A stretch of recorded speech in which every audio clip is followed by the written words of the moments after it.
तो first shift में कौन कौन से क्वेश्चन पूछे गए। फर्स्ट शिफ्ट में अगर हिंदी की बात करते हैं तो हिंदी जो है इतनी ईजी आई है फर्स्ट शिफ्ट में कि जैसे अगर किसी ने 7वीं 8वीं कक्षा का कोई बच्चा है, 7वीं 8वीं 9वीं कक्षा का बच्चा है, तो वो भी लगभग 17 से 18 क्वेश्चन अटैम्प्ट कर सकता है। तो जो ये जानकारी मुझे मिली है तो हिंदी के बारे में ये जानकारी है। कुछ क्वेश्चंस तो बहुत ही ईजी आए हैं और कल से तो बहुत ज़्यादा चेंज मिला।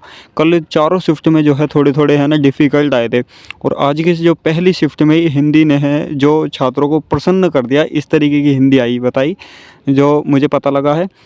और उसके बाद में जैसे मैथ हो, रीजनिंग हो और जीएस है, इनके पोर्शन में क्या है, इनमें भी बदलाव देखने को मिला है या नहीं मिला है, या ये भी कल की तरह ही आए हैं। तो मैथ की बताएं तो मैथ का लगभग ऐसा आ रहा है कि 20 जो बताया मुझे कि 20% क्वेश्चन है जो थोड़ा सा डिफ़िकल्ट है। तो 20% क्वेश्चन का मतलब है 4 क्वेश्चन, और 16 क्वेश्चन ऐसे हैं जो लगभग सभी स्टूडेंट कर रहे हैं। तो जो बाकी के 4 क्वेश्चन हैं उनमें किस तरीके का जो वेटेज रहा, कैसे किस तरीके के क्वेश्चन है, तो उनमें जो क्वेश्चन बताए गए कि जो आयतन से क्वेश्चन है, आयतन से क्वेश्चन थोड़ा सा जो डिफ़िकल्ट सा दे दिया।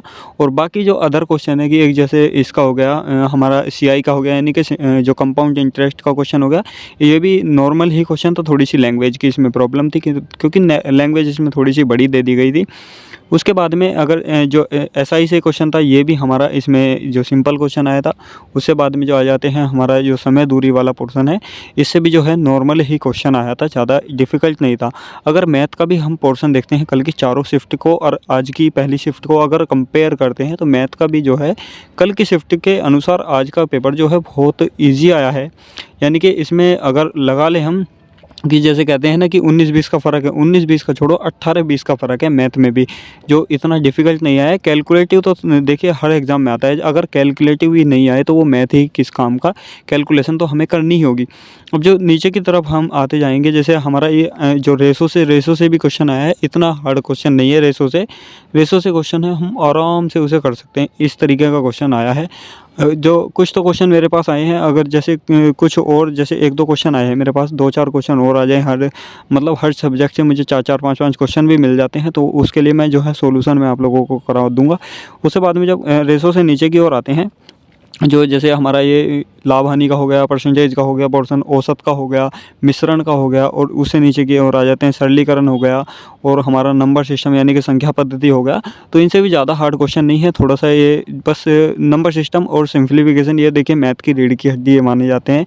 तो इनमें देखिए कैलकुलेशन तो आती है, पर इतनी ज़्यादा डिफ़िकल्ट कैलकुलेशन नहीं थी कि हम ना कर पाएँ। तो इस तरीके का जो वेटेज है ये मैथ का हमारा आज के पेपर में देखने को मिला पहली शिफ्ट में। और उसके बाद में रीजनिंग की बात करें तो रीजनिंग जो है, जैसे कल की हमारी पहली शिफ्ट की जो 10 जनवरी को पहली शिफ्ट में रीजनिंग आई थी, वो इजी आई थी। और सेकंड शिफ्ट में रीजनिंग आई, उसके कुछ यानी कि 2-3 क्वेश्चन थोड़े से लैंग्वेजिंग के आ गए थे, लंबी लैंग्वेज थी। उसके बाद में जो थर्ड शिफ्ट थी, थर्ड शिफ्ट में क्या हुआ, थर्ड शिफ्ट में जो रीजनिंग है थोड़ी सी डिफ़िकल्ट आ गई थी पहली और दूसरी शिफ्ट के अकॉर्डिंग, और फोर्थ शिफ्ट में भी नॉर्मल थी, ज़्यादा इसमें हार्ड नहीं थी। और आज की पहली शिफ्ट में है रीजनिंग भी ज़्यादा हार्ड नहीं है, हमारी जो कल की फोर्थ शिफ्ट के अकॉर्डिंग ही रीजनिंग है, यानी कि उसके जैसे लेवल की है। लगभग हमारे जो 16-17 क्वेश्चन हर लड़का जो अटैम्प्ट कर रहा है आसानी से, तो ये रीजनिंग इतनी डिफ़िकल्ट नहीं थी। रीजनिंग में जो नॉन वर्बल इमेज के 2 क्वेश्चन बताए जा रहे हैं, और दोनों क्वेश्चन ऐसे हैं कि देखते ही समझ जाए, पहला दूसरा ऑप्शन ही देखते ही समझ जाए, तीसरे चौथे की हमें ज़रूरत नहीं पड़े, दोनों क्वेश्चन ऐसे बताए जा रहे हैं।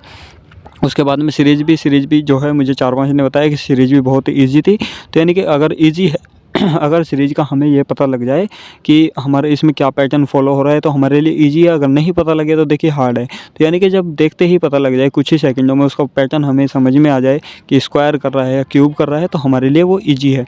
और उससे नीचे की तरफ आते हैं कि और अदर जितने भी पार्ट बच रहे हैं, हमारा ये डिक्शनरी सीक्वेंस हो गया, इससे अलग भी जितने भी पार्ट हैं, जैसे हमारा एक इसका हो गया रक्त संबंध हो गया, ये भी ईजी है।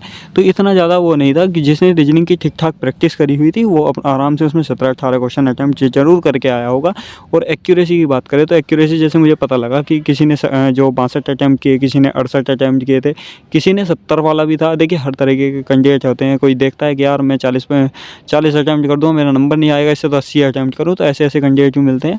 पर एक्यूरेसी जो मुझे जिसने 67-68 अटैम्प्ट किए थे वो बता रहा था कि मेरी लगभग 92-93% के आसपास एक्यूरेसी है, तो उसका जो पेपर अच्छा खासा गया है। जीएस तो देखिए जिसके पढ़ी हुई आ जाए तो उसके लिए तो आसान है। पर संविधान का जो है, अगर आप लोगों का एग्ज़ाम है अभी आगे 2-3 दिन में, क्योंकि लगभग 2-3 दिन तक यही पैटर्न फॉलो होगा, ये तो गारंटी है कि यही पैटर्न फॉलो होगा। तो संविधान पर थोड़ी सी कमांड डाल दीजिए। अगर जीएस और भी नहीं पढ़ रहे हो तो संविधान तो पढ़ के जाइए, संविधान और साइंस, क्योंकि साइंस से भी है ना 2-3 क्वेश्चन आ रहे हैं, तो साइंस भी जो नॉर्मल हो जाएगी। अगर साइंस से आपने अभी पढ़ाई की है, साइंस से आपने ग्रुप डी का पेपर दिया है, तो साइंस भी हो जाएगी।